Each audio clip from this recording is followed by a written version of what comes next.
son's preschool, my son's education, and some of that is just pure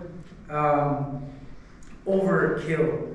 And what I want to stress is that these things give us a sense of control, but in reality we don't have any control over these decisions, right? There's, like, if you told me even a few years ago that I would be living in Northern Virginia and working the job that I have and having the life that I have, like it would seem foreign because that was not necessarily the plan that I had. And so this continues to be something that we have to identify in our life, and planning. And I'll get to this later. And every step of the way, I've identified that, like, we make these plans and then they change, right? And then because we have these expectations, we get disappointed, we get upset, we get frustrated. And so there's a better way to do all of this, right? But before we get into that, let's just talk about what the Bible says about planning. And so in James, it's a little bit small, sorry, but in the Epistle of St. James, he says, "Come now, you who say today or tomorrow we will go to such and such a city, spend a year, buy and sell there, and make a profit.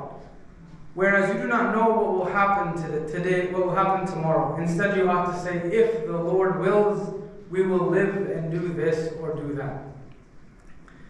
And so the Epistle of St. James, and in Proverbs, actually, it reiterates the same thing. Proverbs in chapter 27 says, "Do not boast about tomorrow, for you do not know what a day may bring forth." And so the Bible is trying to teach us, and you see this throughout the entire Bible, that we don't know what's going to happen tomorrow, let alone what's going to happen in like an hour.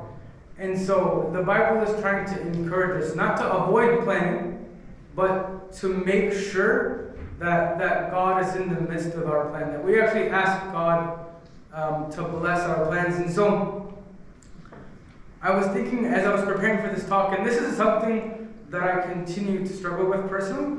And so over the past year or so, maybe a little bit more, I've been trying to identify when I have a decision to make, like my son's preschool, or even a vacation that I want to take, right? It could be something very small or something very big.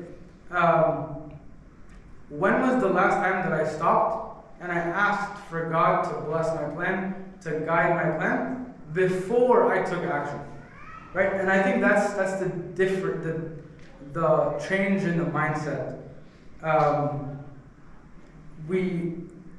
Oftentimes we make decisions and then we say, "Oh God, please come along and bless this decision." We're making this decision and then we say, "God, where were you in this decision?" Right? And so it's that framing that we need to change.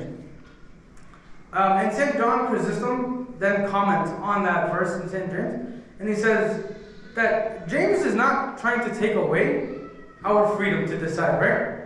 God isn't trying to take away our freedom. St. James is not trying to take away our freedom, but he's showing us the reality.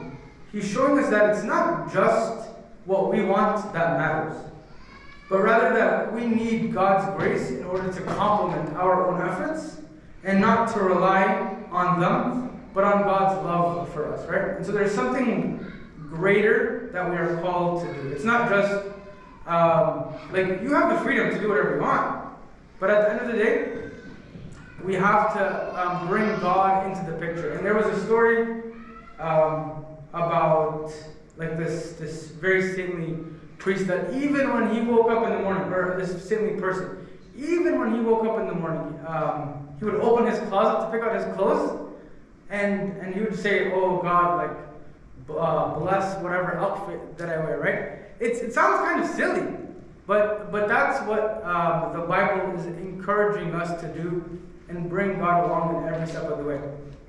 And so there's kind of two extremes that are wrong.